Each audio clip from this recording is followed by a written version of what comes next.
Another episode of With the Chiefs. Wait. Man, I need more rest. I hope I've got your last name right there. It's a very good pronunciation. You should know better than that now, Donald. I know.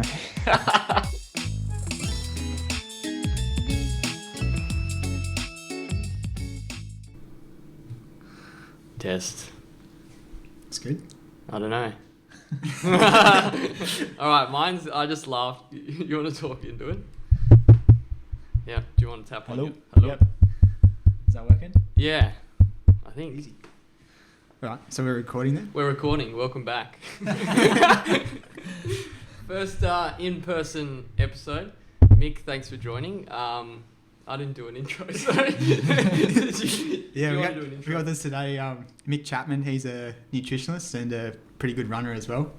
I think we've had a lot of questions coming through about nutrition, and every week we talk to each athlete about some of their philosophies around nutrition. But I figured it'd be best to get an expert on, so welcome to the show, Mick. Thanks, boys. Thanks for having me. It's good to be here in person after 2 years of being isolated. So, I mean, bit of background in running myself, but also with the nutrition stuff. It's kind of my two worlds have collided to a certain degree, and just getting more and more questions around that space. So I'm all for opening up and trying to educate people or get people to kind of figure out their own stuff around that nutrition space, especially with running and endurance sport. Yeah, 100%. Yeah, it's like there's like so many misconceptions around nutrition. Yeah. So I guess that's why we're interested in. Yeah. Well, I have obviously run a lot, but don't have much clue as to nutrition. Normally just kind of gotten into a habit of eating, just what I eat, like eggs in the morning, maybe a smoothie, those sort of things. So I don't know, maybe actually we normally start with our training update, so we'll go into that before we start into nutrition. But sweet. Yeah, what have you been up to? And nothing crazy this year. I've had a few up and down races at the start of this year, and then I've just done a pretty consistent training block to finish off with Sutherland to Surf last weekend, and then doing Sydney Harbour 10 this weekend. Yep. And then I actually fly overseas to Europe on the weekend of City to Surf, so I'm not doing that one.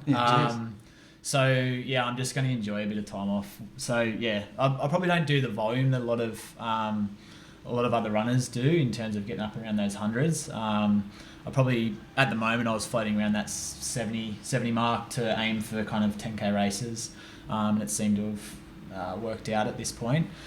So just enjoying it at the moment, and hopefully, looking forward to a bit of time off after this weekend. Yeah. And you've got some pretty good PBs as well. So I think you got 3k of 8:46. 5k 14:53 and 10k 31:19. I don't know who you're listening to, mate. Is this the wrong Mick Chapman? Or? Fuck. We've made that mistake before. I'll take him. I was gonna say some of them aren't far off. Just take it. We'll edit that video. Nah, man. I'd probably prefer the shorter stuff when I'm training properly for it. Did a bit of a track season. I don't know, probably a year, 2 years ago now, and just really enjoyed it with the 3 and the 5k on the track. And coming from a different sporting background of touch football, I really enjoyed that explosive speed. So that's probably more. I enjoy that sort of stuff, but then I don't know, I do some stupid long shit as well. But I don't know, I don't really focus too much on PBs. I enjoy the challenge of what it has, the people that you have around you. Like you and I have had a few races where you're like, it's just so much fun to be around that environment where I know where I'm at, I know where my fitness is at, and let's see where other people are. So I just love that competitive side of it, whether it's with other people or just by myself, knowing kind of what you're capable of. And I'd say that's a passion of mine in what I put out there, but also in myself and what my own challenges is like, what are you actually capable of doing when you just go, let's have a blank slate and let's see what we can do. Yeah. It's a pretty Absolutely. good approach. Yeah. We'll definitely edit that part out. And then everyone's going to be like, I don't know your PBs. Yeah. When did you run? Yeah, what race? Yeah, sound pretty impressive. I think the 3K one was probably as close as it got. Yeah. So. What have you been doing training? Yeah. So this week was coming back from holidays. I took the whole week off, and then just trying to get back into running sort of thing. But I'm feeling good, enjoying my running and stuff like that. I think I really needed the break. I felt like going into it, I was just kind of a bit stressed with this big race that I was training for, and then COVID and everything, and I was just kind of wasn't in the mindset to keep on running. But it's been a good week. I've run a couple of commutes to and from work. I did one session on the track, 1K reps. I did 10 1K reps, and they were all under 3:30, which was good for me. I thought I was happy with that. And I think the next couple of weeks for me is just kind of building that base again. Just try and run a few more Ks and probably not do as many workouts, and then start adding in more intensity as we get closer to the next race, which will be UTA in October. So I'm looking forward to that one, and looking forward to no Melbourne Marathon. No marathon. I think the first half of the year I just raced too often, and I kind of want to just put in a big training block and execute a race well. I feel like it's easy to just get carried away racing every month or something, and then you never really actually get any fitter. So looking forward to just kind of putting in the training and actually going through the process of getting fitter. Okay. Yeah, cool. Yeah, definitely something to be said about that whole training break though, like to come bring it down for a week and then come back up a bit, rather than try and stay consistency. Well, it is consistency, but it's like, can you keep that volume for that long? I don't know. I personally get a lot out of like having that drop off week and then bring it back, and even just having passion about the sport to be like, I'm keen to get back into it after a week. Yeah, absolutely. That's something else. So it's tricky when you're training for a big race, and if you keep, if you're pushing at the upper limit for ages, it can be like mentally taxing. And also, obviously physically taxing. Yeah, you're kind of flirting with that line, aren't you? Like, 100%. So getting, what is it, like having a bit of a reset week, would you say?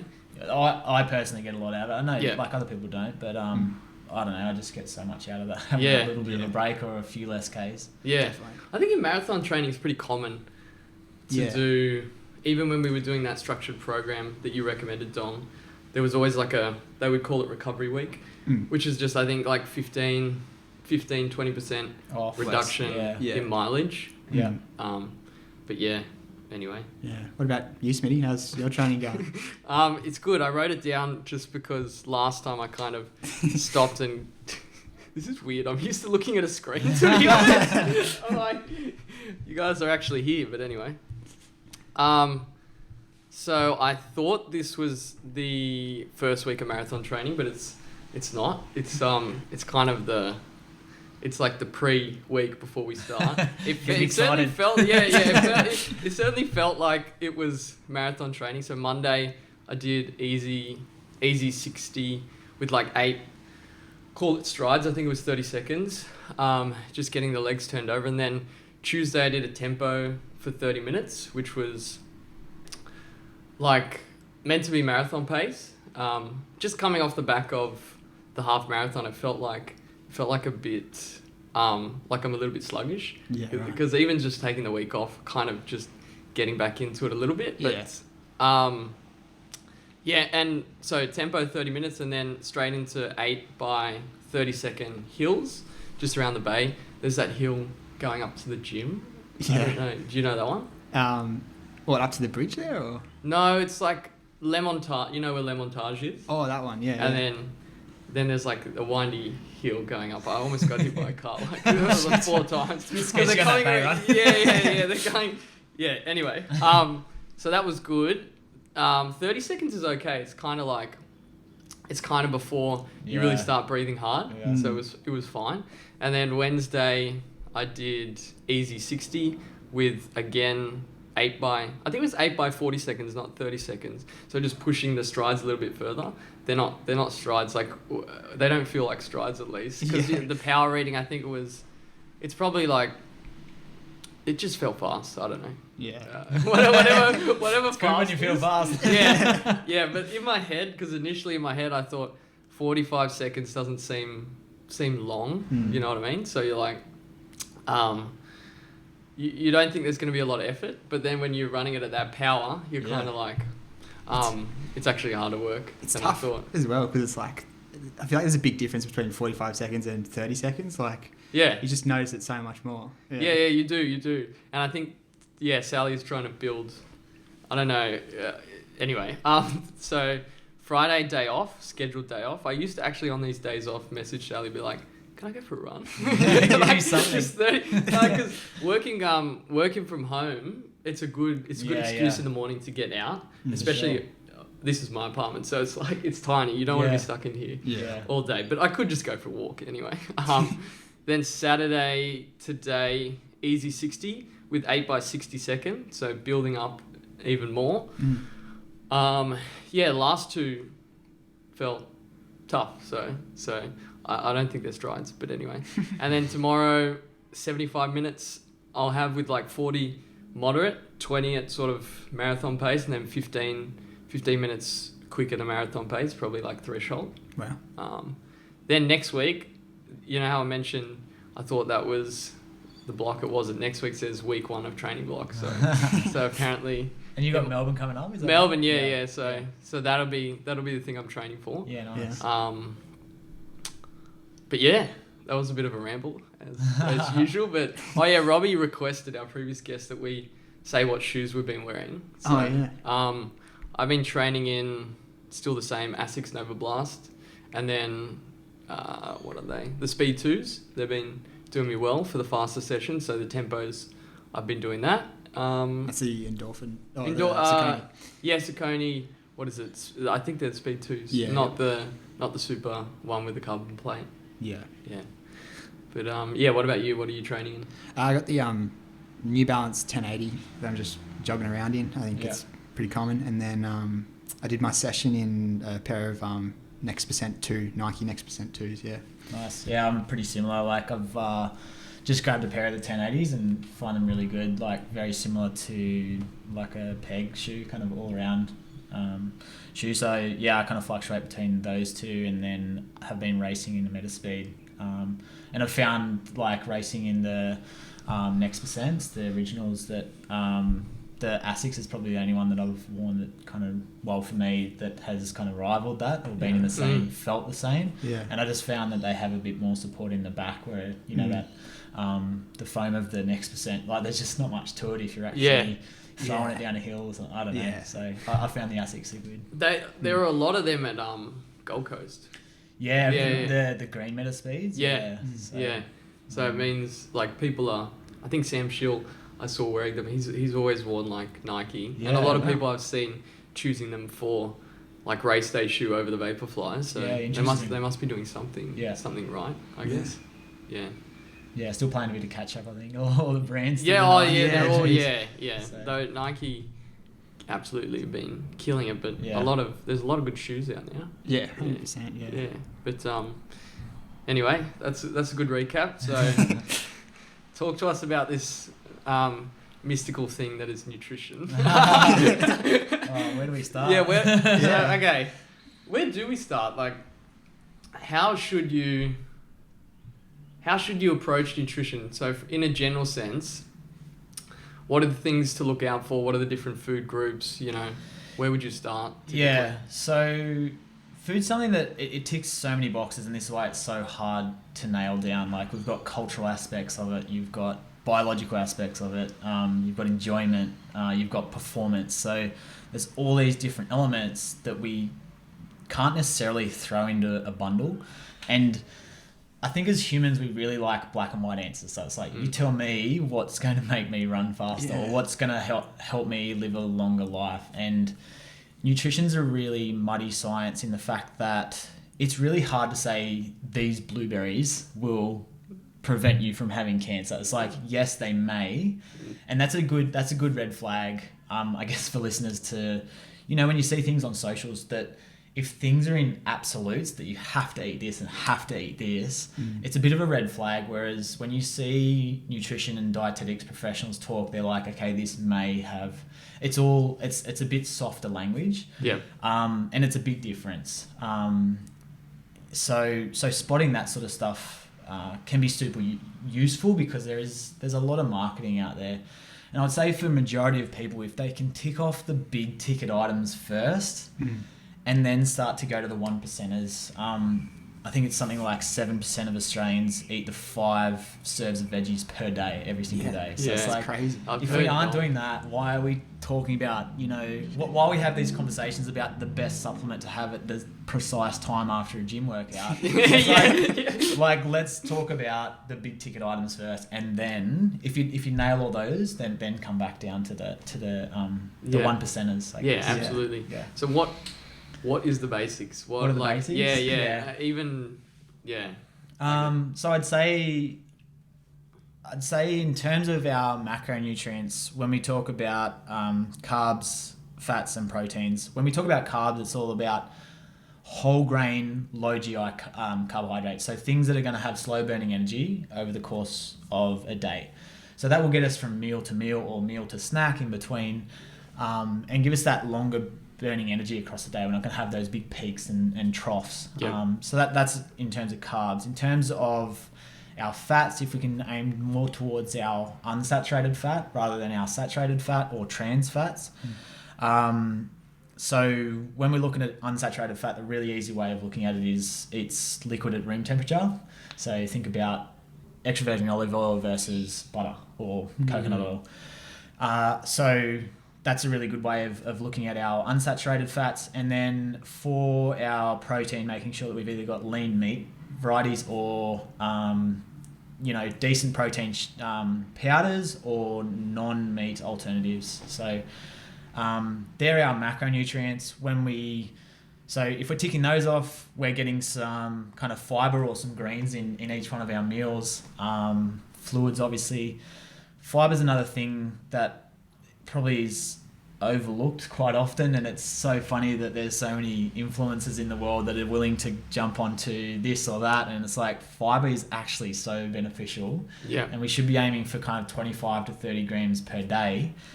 And that's through whole grains and fruits and veggies, right? And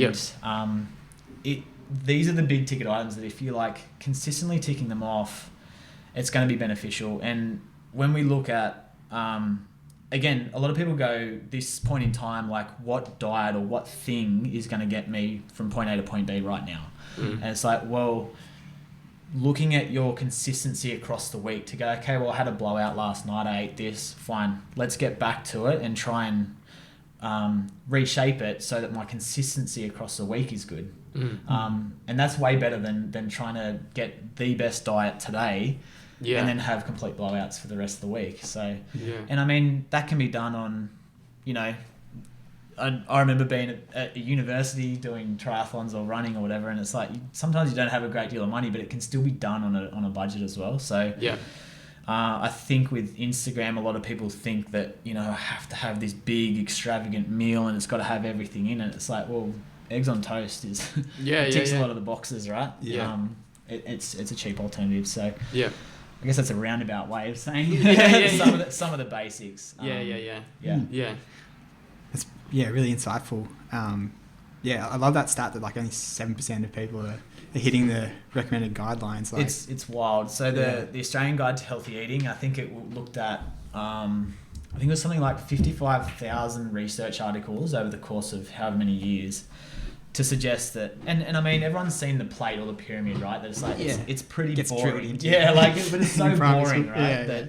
That people just start to switch off. But then you've got Netflix documentaries that come out and go, like everyone needs to be plant-based, and suddenly everyone goes plant-based. It's like, I remember watching. There was a compelling documentary about going vegan. And Yeah. then I was like, I was talking to Mum about this. I was like, I'm not going to eat meat. And then I was like, but I couldn't actually say why. I was just like, I just got so dragged into the hype. That did not last long. Yeah. And that's what I'm talking about, that consistency, right? Like, but if that kind of gave you a bit more drive to purchase more plant-based foods in your weekly shop, and that is a flow-on effect, that consistency is unreal. Like that's a win. And that's what I mean about that marketing. Sometimes marketing can be used for good. I mean, that was a pretty full-on documentary. Like it was a bit too full-on. Was it the one? Game Changers. That was Game Changers. Yeah. I think it had a bit of an agenda in the background, and there's obviously a lot of like Hollywood that came with it. My girlfriend hates watching those sort of things with me because I'll pause it every 5 minutes. Yeah, be like, no. Actually, hang on a minute. Yeah. We could have used you. Well, I could have. Yeah. That would have been good. The overall theme of eating more plants in our food can benefit everyone. Yeah. And it doesn't matter if you're a meat eater, vegan, vegetarian.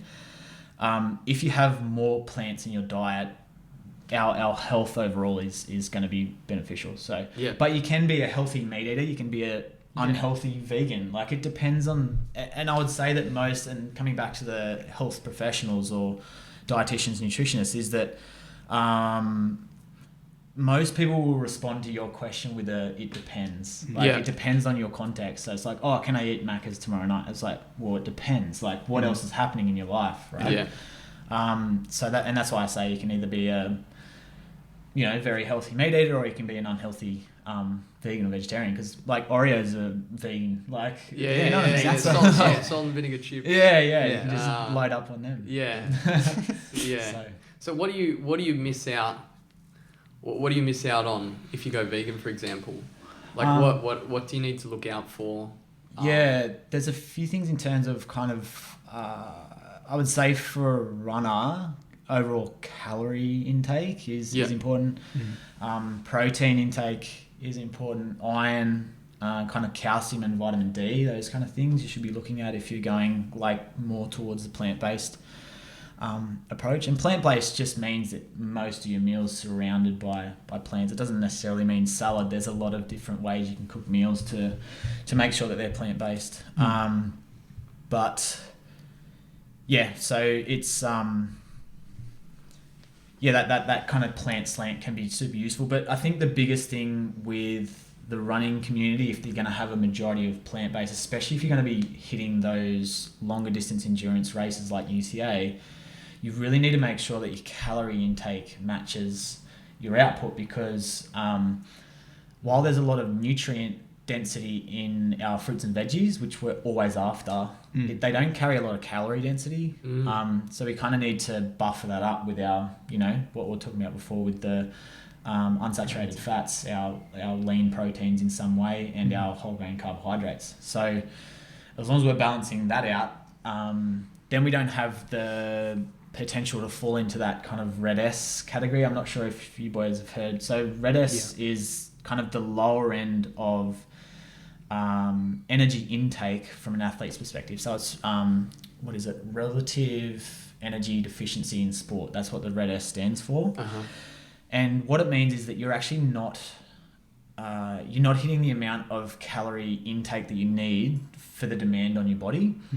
And that can have detrimental effects, not just on performance, but then on health as well. So there's a lot of things that happen where you'll still get through that session, you'll still get through a race, but at what cost? Your body is like, okay, well, we need to modify things within our system to make sure that we're still functioning day to day. And that could turn into, low bone mineral density, constant fatigue, for females, like their loss of their menstrual cycle ongoing. Like it can have pretty severe effects, and that's the bottom end of when we don't have enough calorie intake. So that's not just for vegan or vegetarian athletes. That can be for a lot of different endurance athletes. So you see, with marathon runners, if you're a little bit bigger, there is the tendency to be light. Have you encountered people on the risky side of lower calories? Yeah, I have.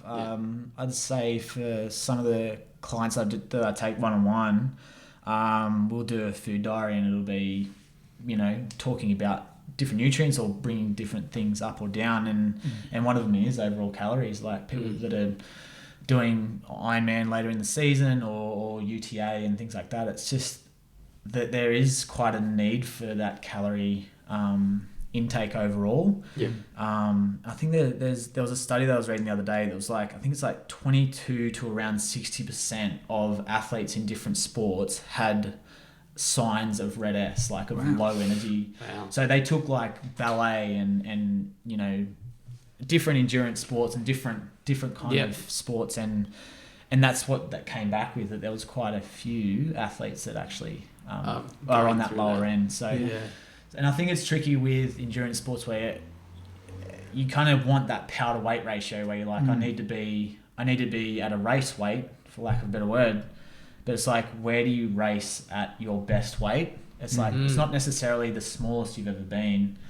And I think we're coming out of a phase, especially with female athletes, that smaller is better. And we're a lot more educated now to go, okay, well, no, actually stronger is better. And eating more may increase my performance capabilities. So I think we're in a more healthy space that doesn't necessarily lead to that kind of eating disorders or disordered eating space where we go, okay, well, if I don't eat today, it's a smaller weight for when my race comes around in 2-3 weeks. So it's a funny way sometimes the mind can work to be like, I want to get the maximum performance, but by like neglecting, but I'm not willing to feel it. And that's like the thing that, you know, refuels you essentially.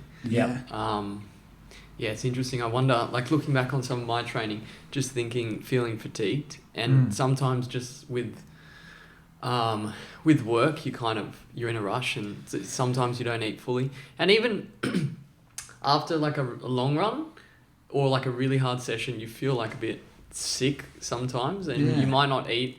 I've had like on a Sunday long run, the fears that I don't actually eat enough. So I'm wondering if there's some correlation between fatigue and poor eating habits on my part. Yeah, I mean, nutrition is just one piece of the puzzle, right? Like fatigue can come in, you know, many different ways with sleep and training load and things like that. And I'd say training load's probably got a bigger chunk of that puzzle piece. But nutrition definitely comes into it, and the more you can prioritize, you know, packing a bag that has something in your bag so that you've got it to eat when you're driving home or things like that, it can be super useful, and it's often not that difficult to, you know, pull into a service station and find some milk or grab a little protein bar or something. 100%. So you gave like a pretty good outline of the vegan sort of diet and potential sort of issues that could be caused there. A few other fad diets that, I don't know, maybe we could touch on and just get a bit of feedback. I think the keto diet, and like, I guess for runners, it's everyone always talks about fat burning, and I guess it kind of relates to like intermittent fasting and things like that as well. But what are your thoughts around those sorts of activities and the keto diet as well? One of the guys who's a accredited dietitian that I follow, I chat to him every now and then, but the beauty of the way that he talks is like, when people go, oh, what's your opinion on this? It's like, it's not my opinion. This is kind of what the research says. So I'm but you know what I mean? It's like, it doesn't matter what my opinion is. You know? And that's a great approach. It's like, this is what we know. It's like, where's the foundation of research? And just touching on that before we get there is like, social media is this click-driven space where it's like, what can get the most views? How can I get people to my page? Like all this sort of stuff. And it's the same in the news feeds as well. So it's like, how do we get people there? And it's like, if I say something controversial that doesn't tie in with the pretty solid foundation of nutrition advice, I'm going to get more people to view my page. It's controversial. So again, just putting that, I would say for anyone that's listening, just trying to put that BS filter on to go, okay, does this sound a bit too good to be true? How many people were in the study? Was it done in a lab or on mice? Is it longitudinal? Is it observational? Like a lot of this stuff is, and research is really hard to unpack. It's really tricky to unpack. So anyway, that's a background to that. So, but anyway, no, it's a good preface. Like, because everyone need to be said. There's so many things like you read, especially just scrolling through, or you see an article and you're like, oh, okay. And you can, if you don't engage the analytical side of your brain, it's hard. Yeah, you can kind of just that makes sense. And if it feels like it makes sense, sometimes it makes sense, but it's not always the case. So there's two things to overlay with that. There's one thing called constructivism, which is like, if someone was to give a piece of information on this table right now, the three of us would kind of take that information in our own way. It's not exactly like that is the exact fact. We, based on our previous life experience and all this sort of stuff, we kind of take information differently. And that's why our world is so like divided at the moment. There's so much information in the world. Yeah. And then the second one is confirmation bias, where it's like, okay, well, I already, in my head, I've already thought the keto diet is the best thing ever. Yeah. So therefore, every piece of information that I get that's either for or against keto diet, I'm going to be more engaged in that and less engaged in the other one. Yeah. So it's a tricky world. Research is a tricky space, especially in nutrition. Yeah. In terms of, kind of keto, low carb, intermittent fasting, they all kind of tie in. There's nuance to those, but there is some benefit to having a higher fat content in some training sessions, which is training fasted, but I probably wouldn't do that for more than 1 or 2 sessions a week, really. If you forget to have brekkie and you go out and run a 5K, you're still going to have some carbohydrates from the night before. It's not going to be... But if the quality of that session is really important, say you're doing a flat out 10K or flat out half marathon, are you going to try and do that fasted? No, I wouldn't recommend that. So pretty much the difference is that, and the reason that people are so keen on this is that in our bodies, the circulating fat stores that we have as an energy fuel is much more than what we have circulating as glycogen, so carbohydrates. So there's more there, but then as soon as we start bringing the intensity of the session up, it just taps out. And if you've ever bonked before, you've kind of run out of carbohydrates, and that's when your body goes, okay, well, we need to come down to this intensity because we can't keep the high intensity and still be burning fats now. Yeah.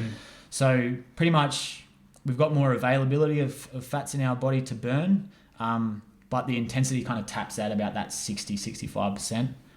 Any time you're having intensity or the quality of the session is key, carbohydrates will always be number one. They just run out within kind of 60 to 90 minutes, and that's why when we do longer races, we do need to continuously top up. Yeah. Some people can run UTA completely on a fat only diet. And get through it. It's like, but there's going to be a hill where your heart rate goes up. There's going to be, potentially a sprint finish. Like, if that's the case, there may be a struggle to get there. I mean, it can be done, but my question is, why? What's the point? Do you know what I mean? It's like, it can be done. You prove it can be done, but if there's easier ways to do it, why not do it in an easier way? Do you know any people training on a ketogenic diet that are like training for a marathon? Do you know anyone? No. Okay. Because it doesn't, like, to your point, it doesn't work if because you're operating, when you're at marathon pace, are you not like way beyond that sort of range? Yeah, so I'd argue that any quality session or any quality race, you're going to be wanting carbohydrates there. Yeah. I mean, it can be done with fats, and there's more availability in our body. Yeah. But keto, people misinterpret ketogenic diets with low carbohydrate diets. Like ketogenic diet it's actually really, once you're in it, it's hard. Sorry, it's easy to come back out of it. You can come back out of it with like a banana. Like, right, okay. And my argument to that is like, if you're trying to avoid carbohydrates that significantly, is that an overall healthy diet? Yeah. And again, it comes back that it depends. What's the context? So in what, because you hear, again, from what source, but you hear a lot of things about those kind of diets. If you're not training, is it like, obviously it's very different. Are there benefits that are known? Say you're quite sedentary and you Like, what are people afraid of in carbs is what I'm trying to get at. I think the first thing to always preface is that when people think about going low carbs, the first thing that they cut out is things like donuts and pizza and things like that. It's like, these are not necessarily high carbohydrate foods. They have carbohydrates in them. They also have a slight bit of protein probably and a bit of fat, probably more saturated fat. But when you cut out those things, of course you're going to lose weight, right? Like, of course you're going to... And to touch on the weight loss as a goal, carbohydrate... For every gram of carbohydrate in our body, we carry with it 3 grams of water, like water molecules. So it makes complete sense that if you cut out all carbohydrates tomorrow, that you're going to lose some weight. Sure. So short term can be a useful weight loss goal or tool. And that's what I'd use all of these for. Like, they're not necessarily bad or good, or you know, it's about what tool do you need for your goals right now. And I would say that potentially, not necessarily like keto, but for someone with a big weight loss goal to drop some carbohydrates overall, may be useful in the first couple of weeks, but then we need to talk about sustainability long term. Yeah. Okay. That's really good. That is interesting because people get attached to the label of what it is. Like, this is the thing, like you're saying, which is, but there's obviously, from what you're saying, a lot of underlying reasons. Yeah. Like, because you're cutting out a lot of things that are not good. I would say that a majority of fad diets that are in circulation at any given time, they have underlying nutritional trends that make them good. You know, it's like, is it in a calorie deficit for weight loss? Yes. Is it increasing our overall fruit and vegetable intake? Yes. Is it taking more lean meats in our diet where we get more iron and more protein? Yes. It's like, those things are ticking bigger boxes than just a label of a diet trend. And I would argue that till the cows come home. Like, So it's not, they're not necessarily bad if they're under good frameworks. Essentially. So there are, like, you could do pros and cons for all of the diets.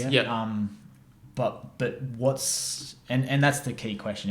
Everyone wants to know, like, what's the best diet? How am I gonna? But again, it's that context, and you know, if you're gonna pick a diet, like, I think something like the Mediterranean diet, where it's quite diverse, it's got a lot of plants in it, it's got a lot of unsaturated fats in it. That's you know, if you're gonna look for something, that trend is more probably in the direction that you want to be. Yeah. It's crazy, like, that's just like how we're wired. Like, we're very tribal people, and we like to put ourselves in a category and follow that. But it's interesting. But I guess looking into other diets, the alkaline diet is another one. I guess it's like kind of based around changing the pH of your blood levels. But so the alkaline diet you can pretty much throw out. I only know because you talked about it on the podcast before, like, I was on the alkaline diet. I mean, but it's so hard to figure out what is good and what is bad, right? In my head, I was just like, that sounds like bullshit. But anyway. But no, it's fair enough. Like, you're not the only two that think that it's, you know, there's something there, and it does get marketed. But bit of background to that is, one, the alkaline diet does push certain fruits and veggies, which is like, again, big tick. But if we were able to regulate our pH in our blood to a significant degree, we'd be dead way before 2022. Like, our ancestors would not have got to this point. So what's the basis of it? I don't actually quite understand it. It just categorizes foods into good foods and bad foods based on either the acidity or the alkalinity. And like the hilarious or the ironic nature of some of the alkaline diet trends that I've seen is that people have had a alkaline water and then put a lime or a lemon in it. I'm like what? Like, that literally takes both elements. It's all in the balance. Literally, that's a balanced diet. I don't know. So, I mean, someone's out there trying to sell books or promote. So, but I mean, it's got some underlying decency. But I mean, the concept of it as a whole, if we could change our pH level in our blood significantly, we wouldn't be here. It does have some small effects in that whole lactic acid thing in more that short term that running space. And the nitrates kind of come into that as well. A little bit. So that's like beetroot juice and baking powder. Yeah, exactly. But the only trade-off with that is like, where does your gut irritability stop? Because if you're a 400-meter runner that's like going nuts on baking soda, like, are you going to potentially be in the bathroom when the gun goes off of your race? Like, it's another Dom special. But there's research around the nitrates. The beetroot juice definitely has holds up.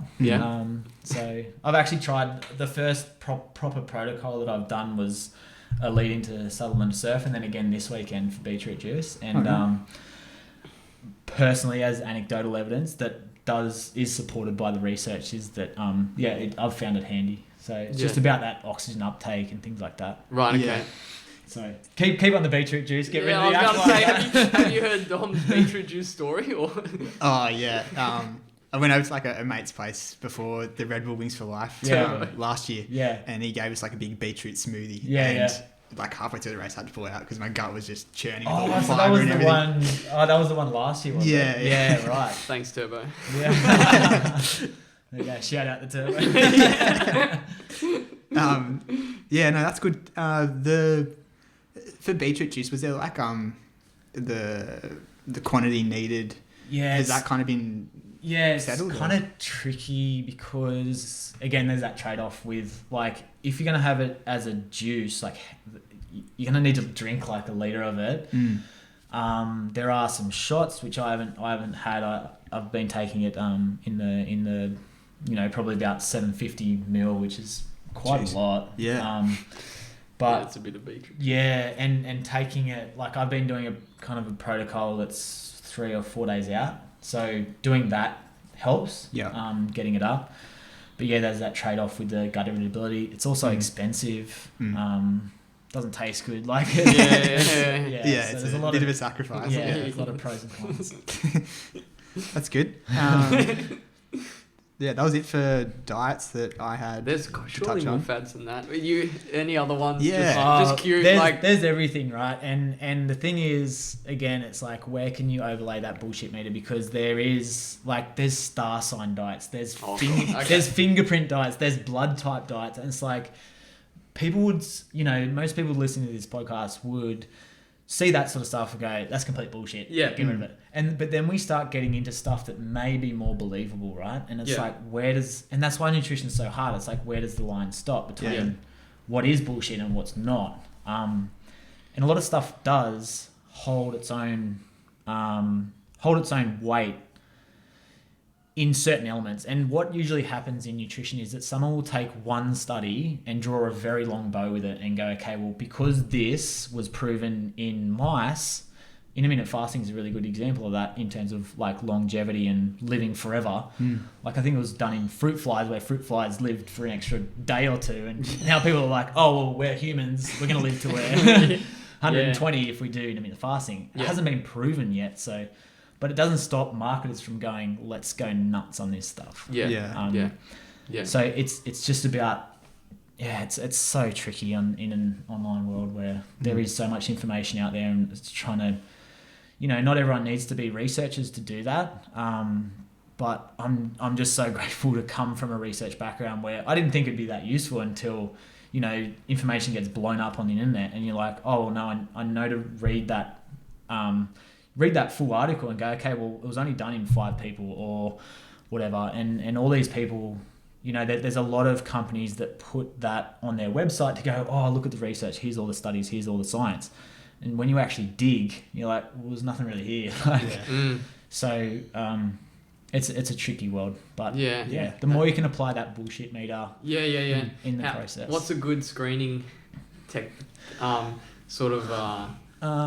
for a couple of tools for red flags. Like red flags, as I was saying before, when people use those absolutes that it's like you have to only eat liver. You know what I mean? Like when it's in absolutes, it's quite tricky because nutrition, especially long-term nutrition, is super difficult to put a finger on. It's like you could be eating a Mediterranean diet for the rest of your life. And you're like, okay, well, you're ticking that box, but it's like you smoke a pack of cigarettes, or you don't do any physical activity. Yeah. So, and I was reading, someone sent me through a recent study from Sydney Uni that was talking about, can you outrun a bad diet?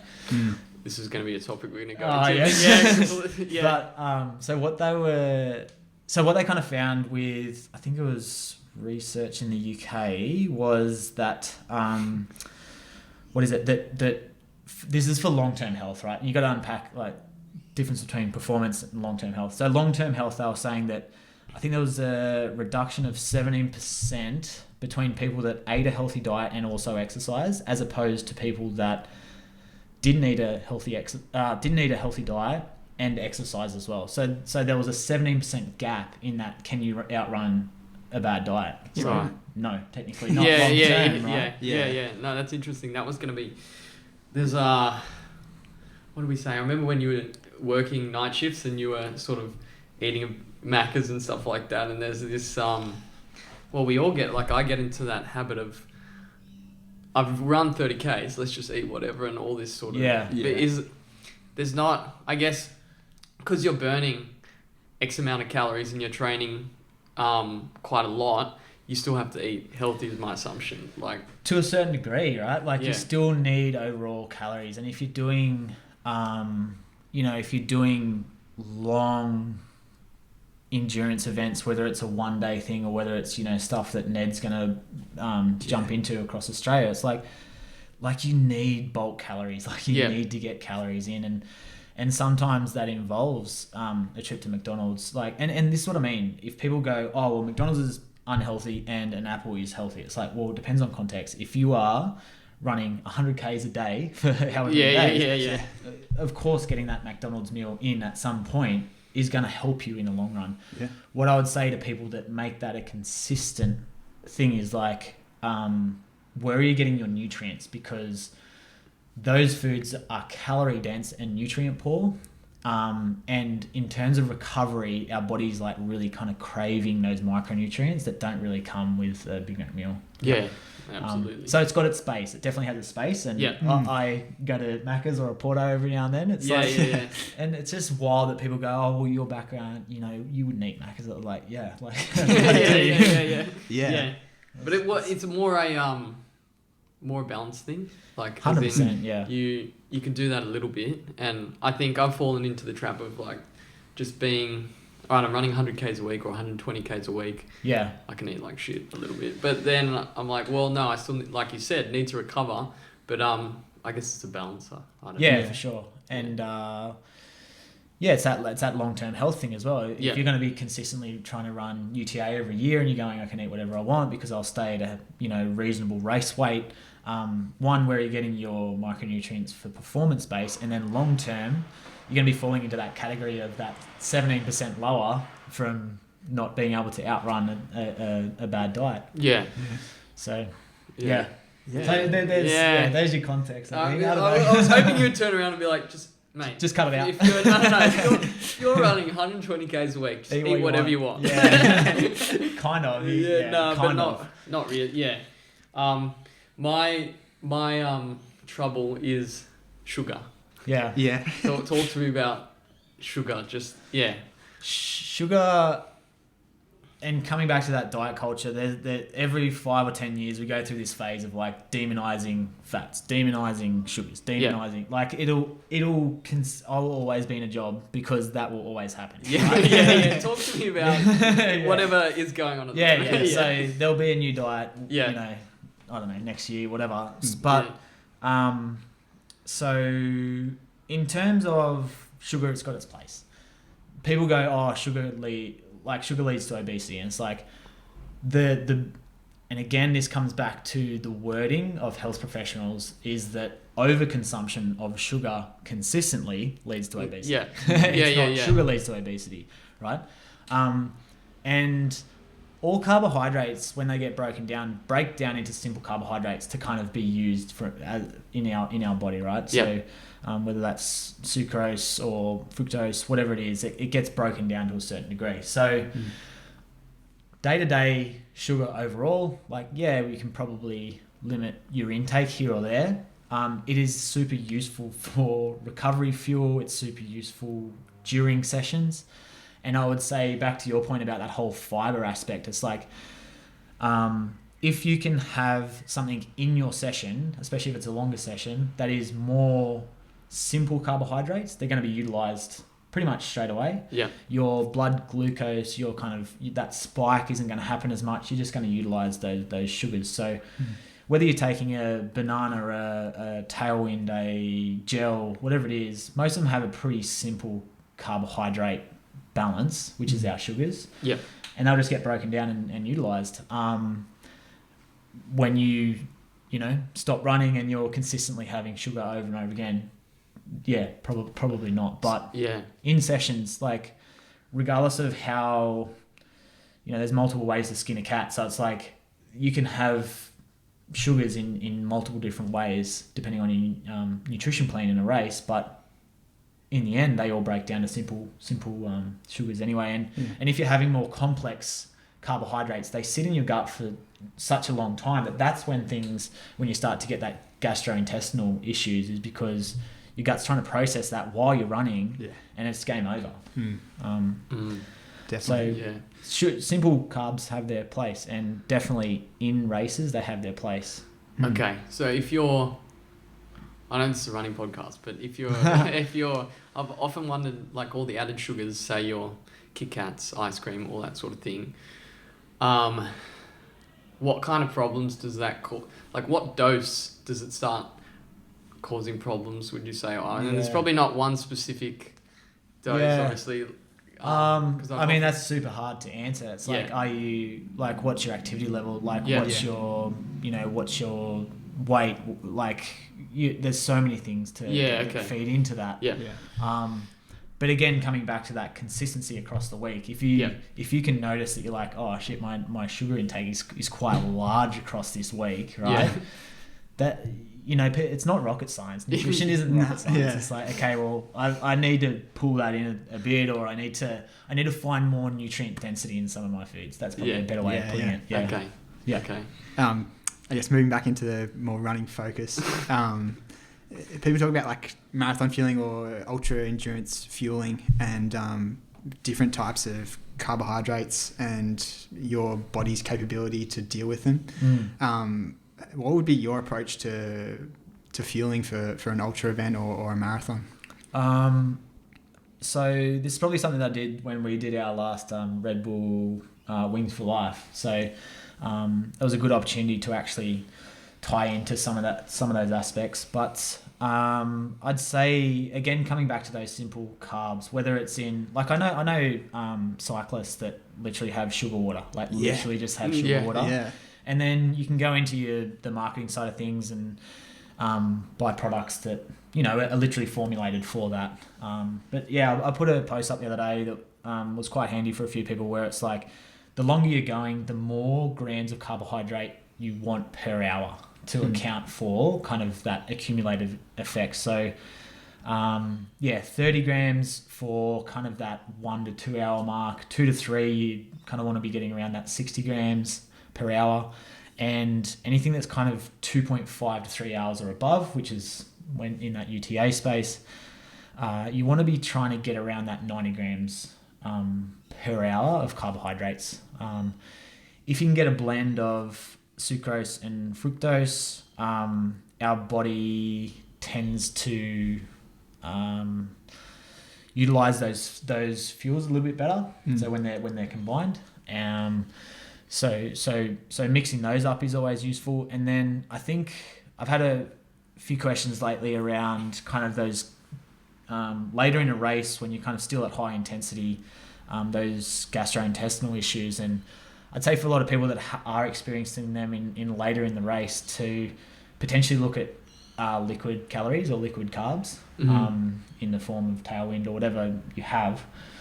That can be a super useful way to kind of eliminate some of the other gastrointestinal issues. So that would be my super basic approach to, I mean, there's so much more to unpack there, but as a basic approach to try and be nailing those grams per hour. Firstly, whatever you eat, people eat such different diets, or such different nutrition race plans, and then if you're starting to get those issues in the back end of a race, to try and put things in liquid.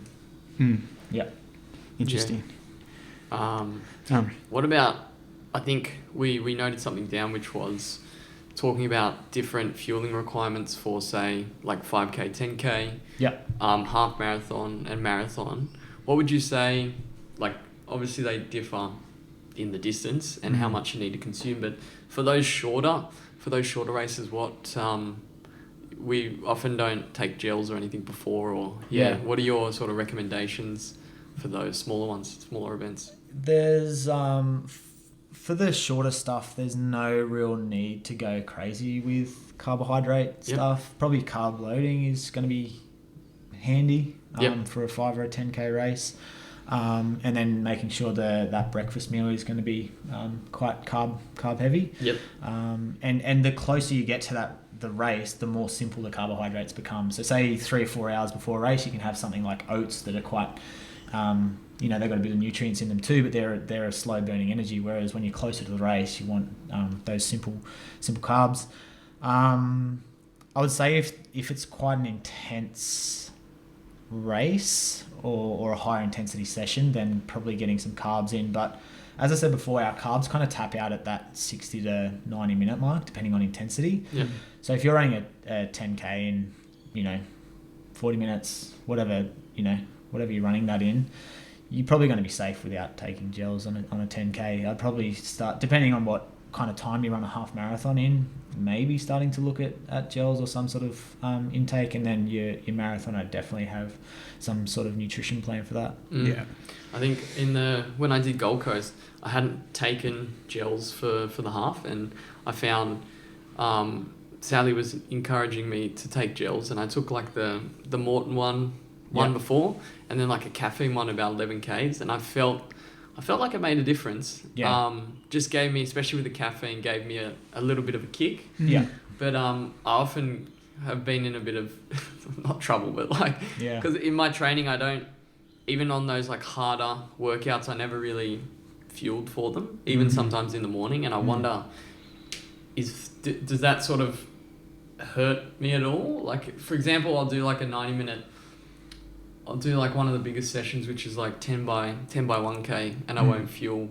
Do you, like, during, if you don't fuel before and then during, does that affect many things? I would, again, coming back to the quality of the session, I'd definitely try and get some carbohydrates in within the kind of hour to two just before that session. Because if you're running 1K repeats on a pretty empty stomach, like, you're going to start to burn out. Like, the quality of that session is, I don't know, arguably not going to be as good. The longer you go on, the more important that becomes. But I would argue that not enough people practice their nutrition plan in a race in their training. So it's like, if you're going to wear a brand new pair of shoes, you're going to probably at least use them once before a race, right? You're going to go, okay, well, I'm going to run my hard, 4 weeks out, I'm going to run a hard half or something like that. If you're going to do that, couple your nutrition strategy with that and go, okay, well, that kind of worked, or it was just a bit off, or I probably ate that too late.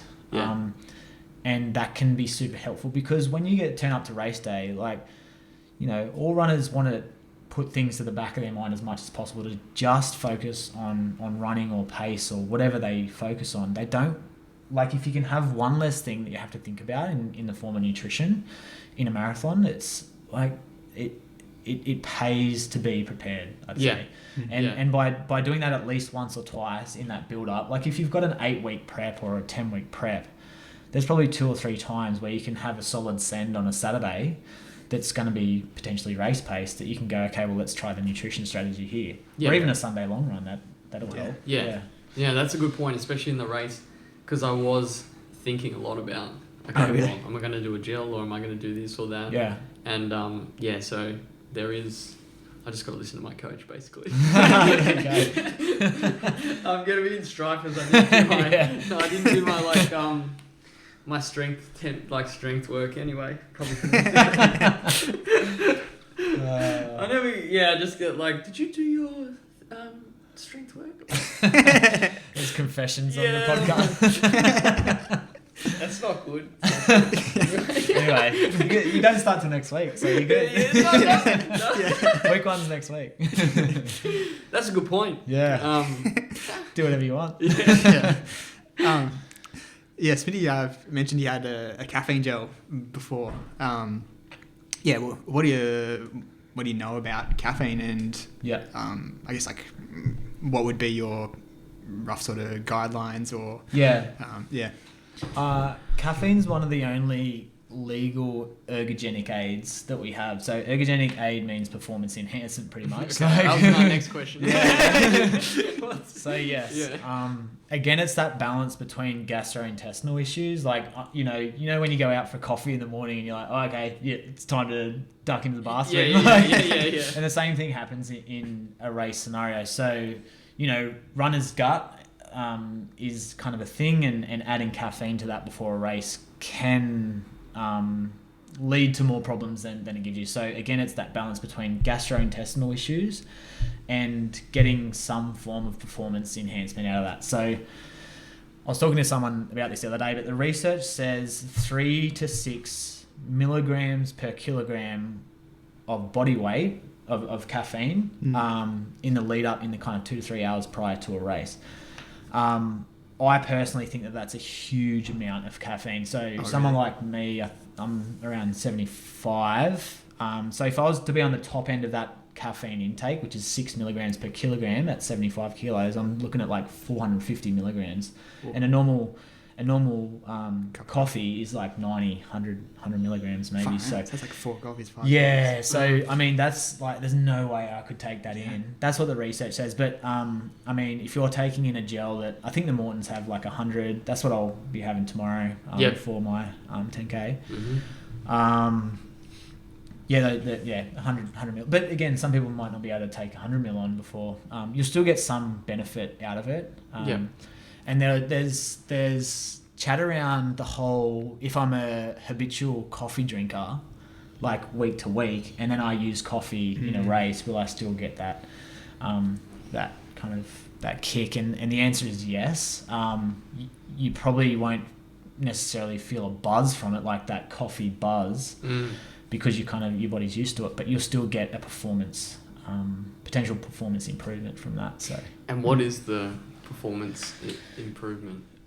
So caffeine isn't actually a source of energy. Like when we think of caffeine, we're like, oh, like I'm all piped up and I'm ready to go. So what it actually does is it takes the place of like our sleep receptors. Not super scientific or anything, but like it kind of takes the place of those receptors, and that's why we are more alert when we have caffeine. And so it stimulates that system, and it reduces our overall RPE, or rate of perceived exertion. So to run a 10K with and without caffeine, you'd finish that 10K, if you could split into 2 identical people and run that exact same race, the person that was without caffeine might be like, oh, geez, that was tough. That was probably a 9 out of 10 on my RPE, or rate of perceived exertion. The person with caffeine might either they'll have a 9 out of 10 RPE but run a quicker time, or they might go, okay, well, I ran the exact same time as the person without caffeine, and my RPE was 6 out of 10, or 7 out of 10. Right. So it's just that feeling of exertion. It doesn't necessarily have as big an effect on our overall system when we have caffeine in. Right. So it's literally how you're perceiving the efforts. Kind of, but it's just caffeine helps our system function better, I guess. Yeah. And because of that, we feel better in that session. It's not necessarily a big thing. Or a big change, but when you're talking about a 400 or 800 meter runner that's after a millisecond, it makes a big difference when you're talking about a 1% change in performance. Yeah. And so that still applies for the shorter events as well. Yeah. Right. Yeah. Yeah, I think- I'd have caffeine for shorter events. Yeah. I've seen I think on your Instagram the like Red Bull as well. Yeah. That's obviously got caffeine, and what else? Like, does it have quite a few other things? Because I've never thought of it as it is a sports drink or an energy drink, but I haven't given much thought to it, to be honest.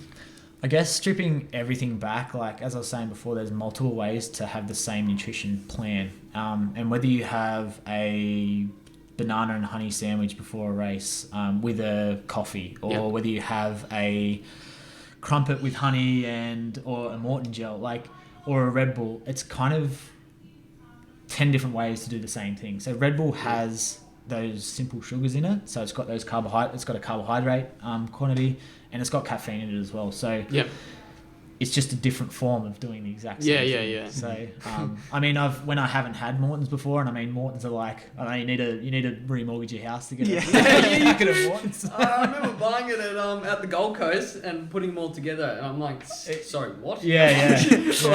Or an extra $2.50 for the caffeine ones. I was like, well, it's if I don't need anything this week. Yeah. I'm like, all right, well, do I want to shave X amount of time? No. But I remember having for Melbourne, the first time I did Melbourne Marathon, and Dom knows the story, but I had gels I'd never had before. Right. It was horrendous. I finished the race, but my gut was in so much strife. Yeah. But I had Morton gels and never experienced any of that feeling. Is there something you can point to for that, or is that just like... Not necessarily. Like, it's hard to, without sitting down and having a full debrief about what else is happening in that space, or what else you're eating around that time. It's tricky to nail down. But I mean, there's the, as I was saying before, the complex carbohydrates that may be in and around there. There's saturated fat. If we kind of are having a lot of that before a race, that can lead to a lot of gastrointestinal issues as well. It could have been. It could have been. It could have been actually like what it could have been 2 days. Yeah, 2 days prior or a day prior. And it's humans are really bad at figuring out cause and effect. So I certainly know that. We love correlation, right? We love going and I think the best analogy that I use for correlation and causation is that ice cream, it sounds so dumb, but it's like, ice cream leads to sunburn. And it's like, well, no, like never. But those two things are correlated, because what happens when the sun comes out and we go to the beach, we buy an ice cream, but the sun creates the sunburn. The ice cream is just part of that picture. Yeah. But what people do, if you're going to make more complex scenarios out of that, and COVID's a really good one, that like people were just lumping two things together and going, I've seen this at the same time that I've seen this, therefore A equals B. It's there's so much more nuance to it, and it takes a lot of time, even in the nutrition space and the race nutrition space, to unpack where that kind of thing comes from in terms of gut irritation or not enough energy throughout the race. That's interesting. Have you read book Thinking Fast and Slow or at all? No, I've heard of it. Because that's where I read a lot of the things where they break it up into two systems, and system one is the very automatic thinking where you just associate. Oversimplifying, but obviously, and system two is that analytical side of your brain. Don't quote me on any of this, but it's fascinating to learn how automatic a lot of our reactions are, and I think that's what you're speaking to about social media is you'll see something and it feels compelling and you automatically go. So it's just interesting. There's another book I just finished called Facts and Other Lies, I think it's called, and it talks about that constructivism where it's like everyone has their own truth, right? And that's, when you look at Donald Trump over in the States, that whole division is based off well, this is my truth and I fully believe it and I'm going to talk to it. So but it's that same concept. So it's hard. I think we're quite lazy with our brain, that we're like, oh well, I want to make shortcuts, so I'm going to put that A and B. It's done. That's the end of that topic. Let's move on to more important things. They made the point that the system two, which is the analytical side of your brain, is very if you think about recently I'm learning a little bit more about network engineering in my job, and learning something new, it's frustrating.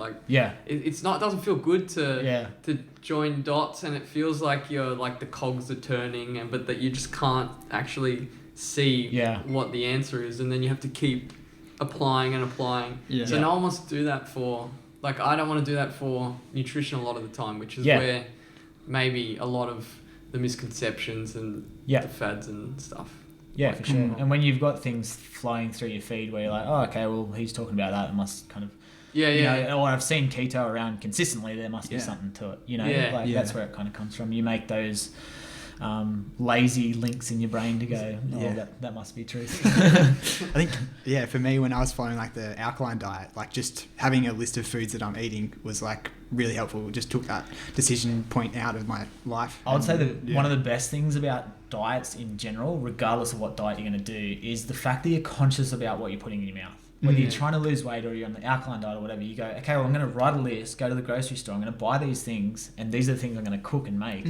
When you're not on a diet, you just go, fuck it. Like, whatever is available at the time, whatever quantity I want, like, there's no thought. And I would say if we can kind of take the concepts of diets overall, unpack them and just say, can I be more conscious about what I'm putting in my body, then like 99% of people could benefit from doing just that without being on a diet. Yeah, wow, nailed it.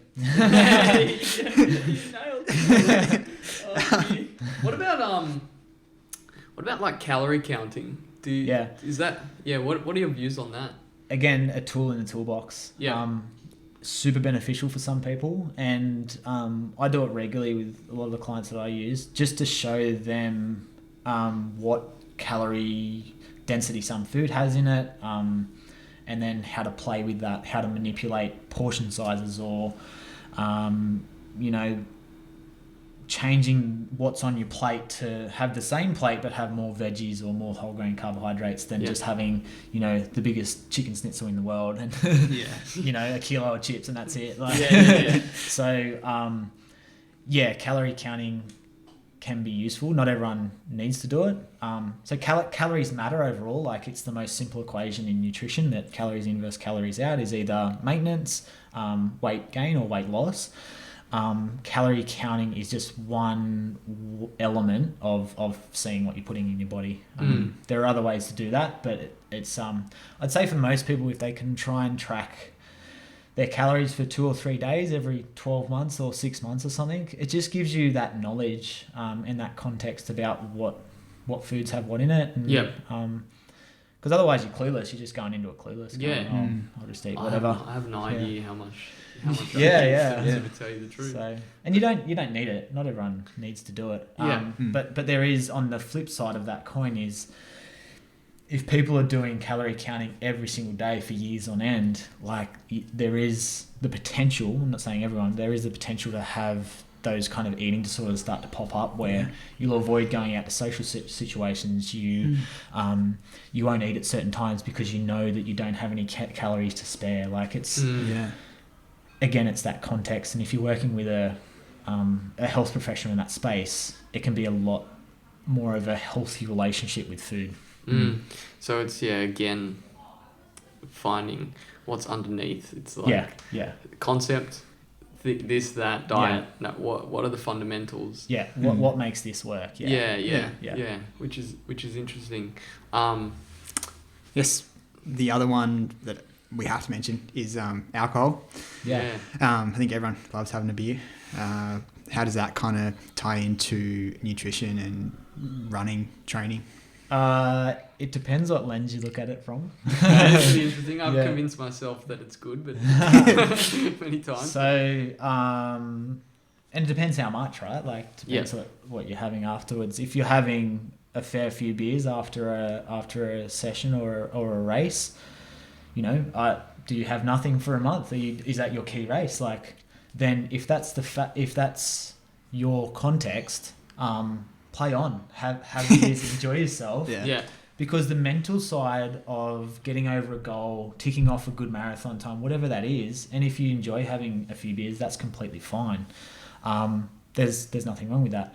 From a recovery perspective, if you've got something the next weekend, or if you're really trying to tick off those key sessions, having alcohol in your system, like a significant amount after a key session, can potentially reduce like glycogen reabsorption, protein synthesis, all that sort of stuff. So when we talk about like ticking off those key recovery aspects of nutrition, when we have too much alcohol in our system, it can kind of just like blunt all those elements, even like sleeping and things like that. Yeah. Like brain fog, or even the decisions that we make the next day, where, you know, when you're hungover and you're like, the only thing that I want is hot chips and so it's like lie in bed and do nothing. Do you know what I mean? Yeah. So it's like, what's the flow-on effect potentially of having too many beers? But again, it's in context, and if that's if that's something that from a mental health side of things, that you can have a couple of beers with mates after a race, like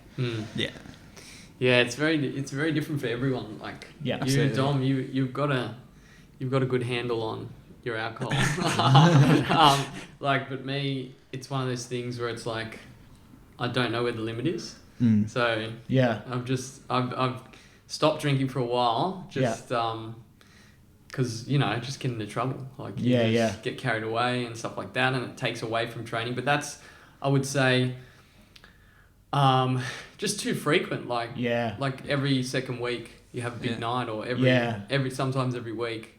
I'd say it's just that flow-on effect where the next day you're like, I won't go for a run, or I'll do 5K. When if you were ticking the boxes in your training program, you're like, and I know it's not the most fun thing ever, but it's like, how important is that next race? And if it's like, this is the key race for this year, I really want to nail it. Yep.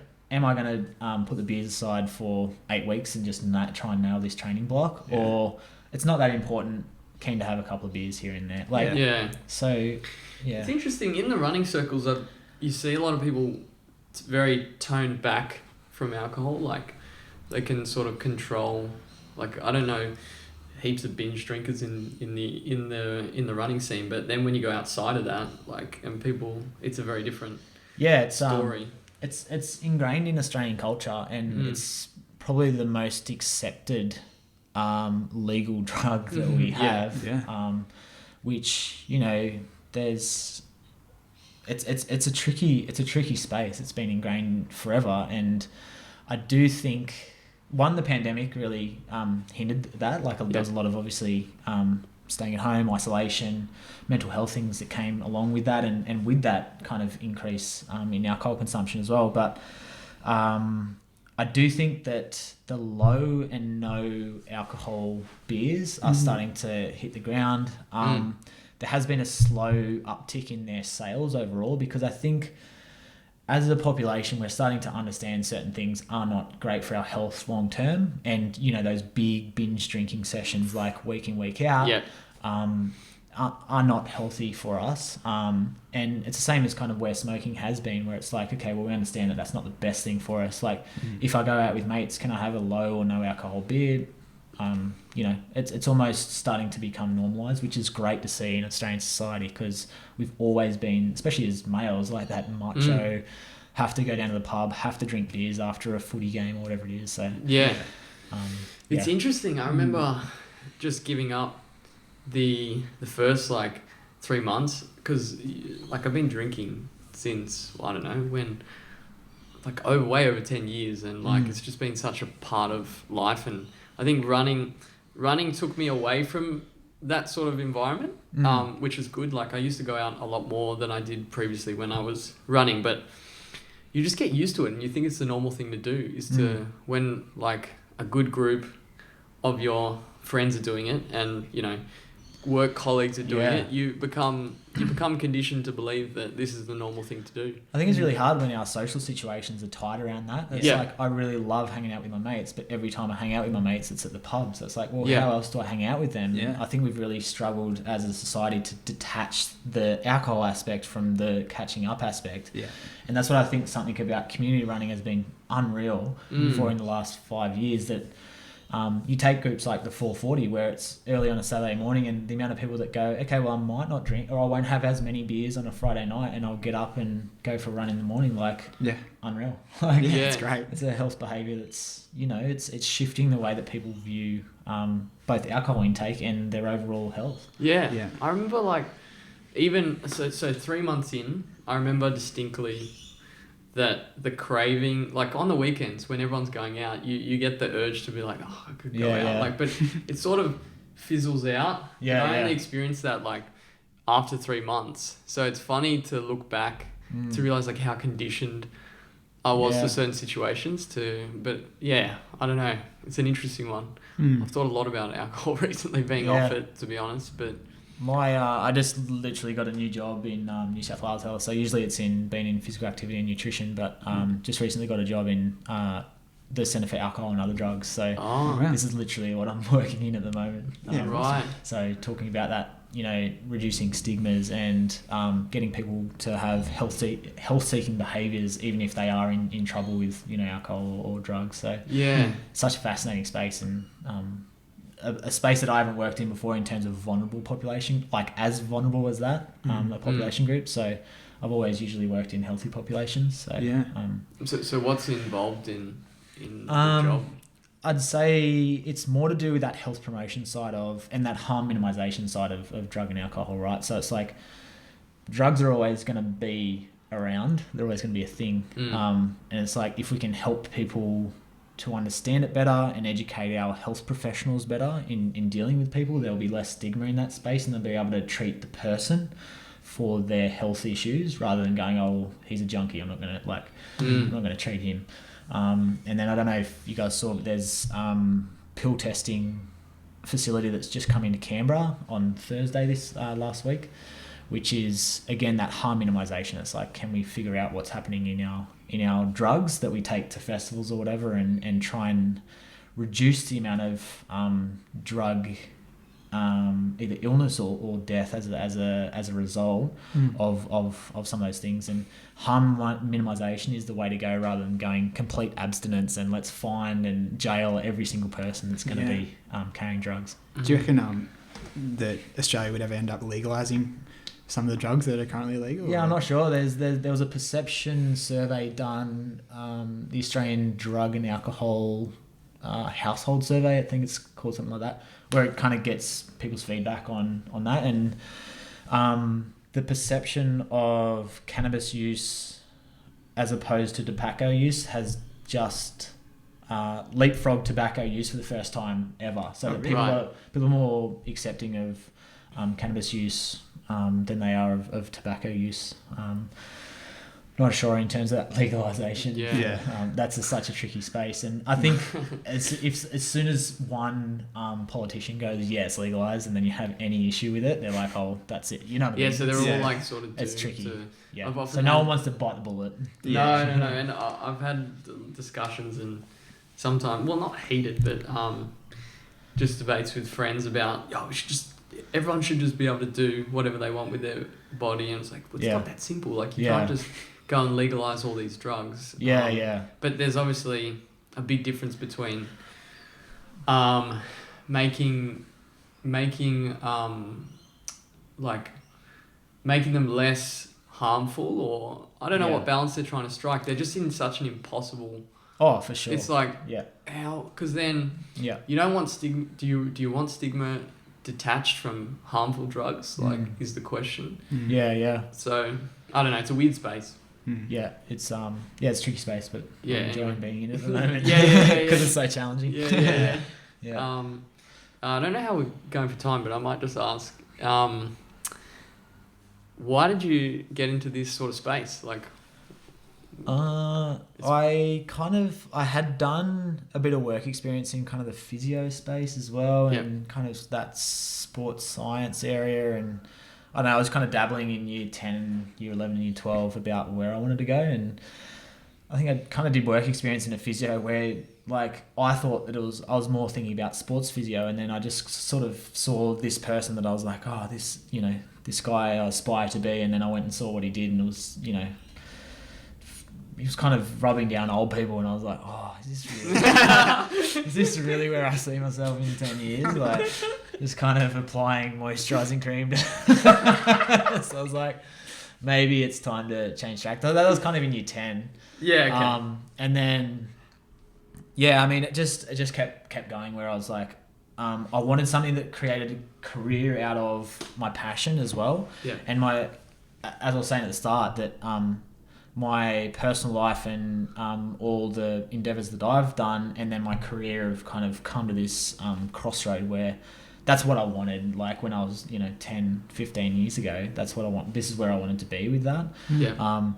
So I always that performance or what we're capable of has always been a passion of mine, and then that nutrition definitely tied into that. And it's just weird, like as a guy, like I was probably one of 3 guys in the whole of my nutrition course the whole way through. Wow. Like it's a female dominated space, and that's completely fine. I've just become normalized to that.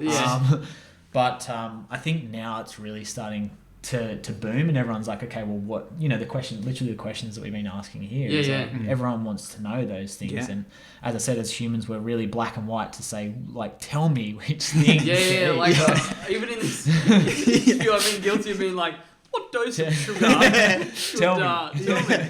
I want to have an argument with my mum. But anyway, I'd say for label reading for sugar intake is to keep it below 10 or 5 grams per 100 grams. Okay. So that's like so label reading is super handy because it's the only legal thing on the back of a packet that has to be regulated. Anything on the front of the packet is usually like can be whatever. So there's your sugar comment.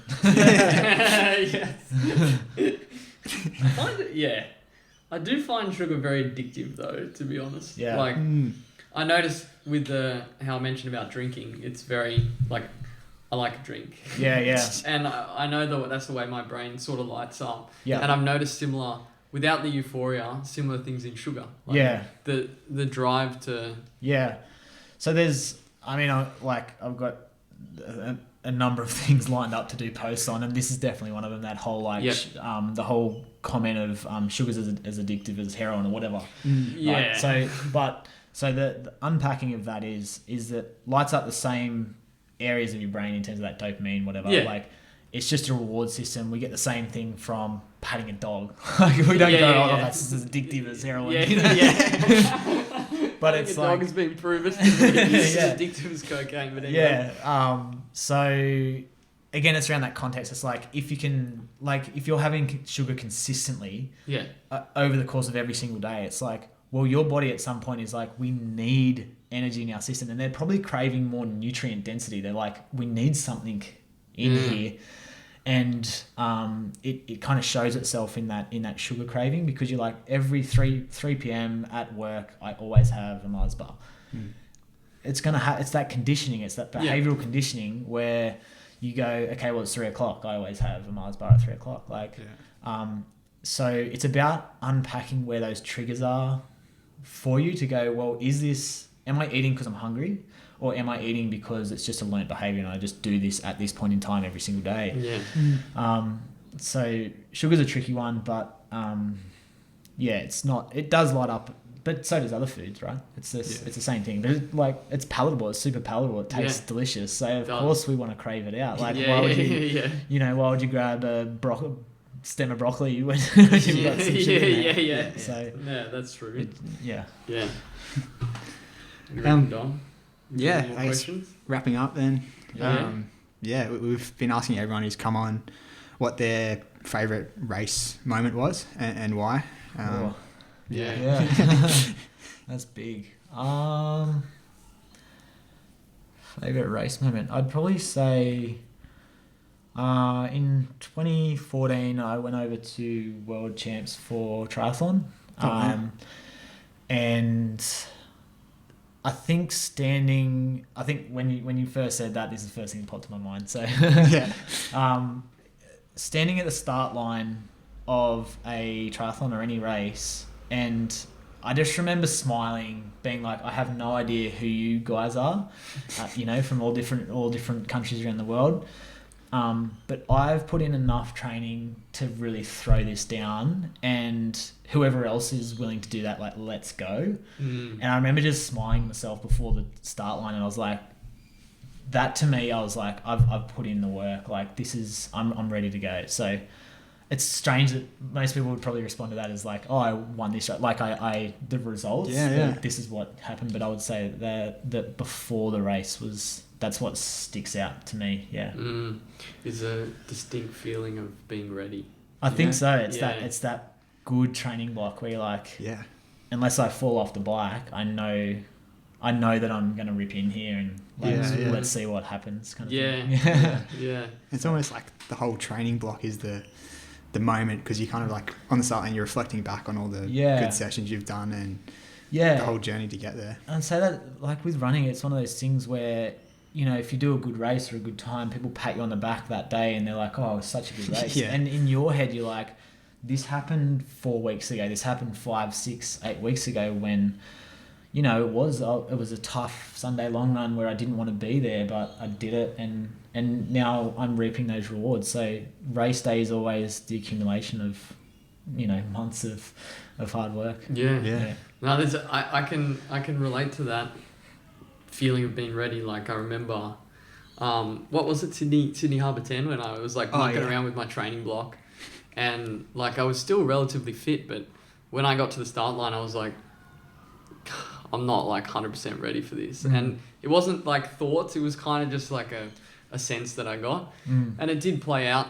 in the race. And you then, like when I cut out alcohol and sort of I was like went a little bit more all in, it's like that feeling you're describing, which is I'm ready. It's a good feeling. Yeah, I think it's good. It's rare, but it's rare, but Dom, you've spoken about that before. You're like, the work's done. Like if you've worked hard for a race and you're just standing on the start line, you normally know when you're ready. 100%. Yeah. Just like when we know we should end a podcast. But thank you. That's right. Yeah. The first in person. There we go. Yeah, thank you. Thanks for joining. This has been that's right. Awesome. Thanks so much. Yeah. We learnt a lot.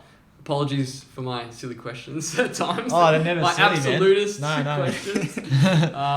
But yeah, no, it's been really good. Thank you. Perfect. Thanks for coming on, boys. Right. Imagine if it was just not recording. Another episode of With the Chiefs. So much anxiety. It was recording. How long did that go?